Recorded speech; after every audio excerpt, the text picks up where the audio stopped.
생활 폐기물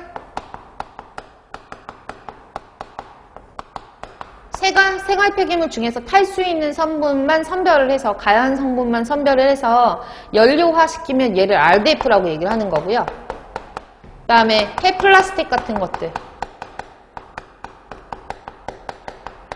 폐플라스틱 중에서 탈 수 있는 그런 성분들만 선별을 해가지고 연료로 만들어 놓으면 얘를 RPF라고 얘기하는 거예요. 플라스틱 써서 RPF.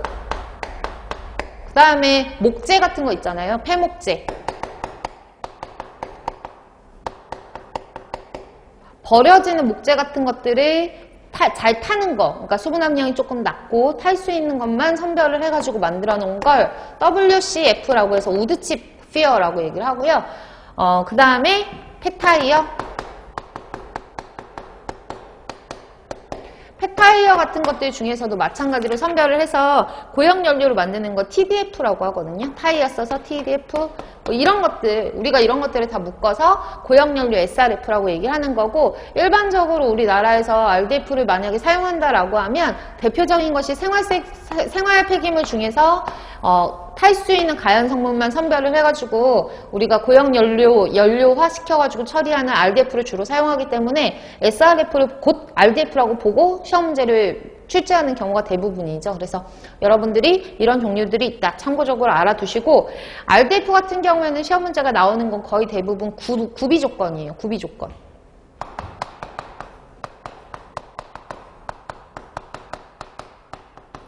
그래서 구비 조건들을 조금 정리를 해놓고, 시험 문제 워낙 잘 나오는 거기 때문에 제가 정리를 해드리는 거예요. 그래서 구비 조건 중에 첫 번째로는 탈 수 있는 성분이 많아야 되겠죠. 그렇죠? 그래서 가연 성분이 많아야 된다.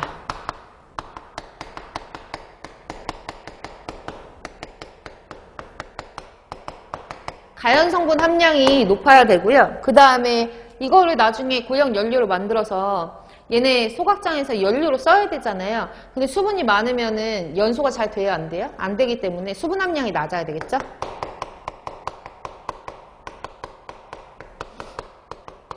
수분 함량 낮아야 되고, 수분 함량이 보통 뭐 얼마 정도로 조절하는 것이 좋냐, 한 10% 정도 내외인 것이 좋아요. 그래서 한 10에서 15% 정도로 수분 함량이 낮아야 된다라고 알아두시고, 그 다음에 얘를 연료로 쓸 건데 안 타는 성분을 우리가 회분이라고 얘기를 하잖아요. 연소를 시켰을 때 타고 남은 재라고 하는 거는 그 재라는 부분은 원래 타지 않는 성분이라는 얘기예요. 그러니까 타지 않은 성분이 처음부터 선별을 할 때 타지 않는 성분들은 미리 빼고 얘네들을 만들었기 때문에 회분이 많이 생기면 안 되는 거예요. 그렇죠? 그래서 구비 조건 중에 하나가 회분, 재 함량이 낮아야 되죠? 그래야지만 우리가 얘네를 태웠을 때 타지 않는 성분이 적어지는 거니까 회분이나 재 함유율이 낮아야 된다. 그래서 한 20% 정도 이하가 돼야지만 좋아요. 타지 않은 불연 성분을 미리 선별 제거를 해서 나중에 회분이 생기는 것을 미연에 방지를 하고, 그래야지만 소각했을 때 잔재 발생량 같은 거, 소각잔재가 발생량이 적어지는 거죠. 네 번째로는 중요한 거, 시험 문제 많이 나오는데 염소라든지 황 함유량이 적어야 돼요. 염소가 많으면은 염화수소 같은 가스가 발생할 수도 있고요. HCl 같은 거 연소하는 과정에서, 아니면 다이옥신 생성에도 영향을 미치고, 황 함량이 이런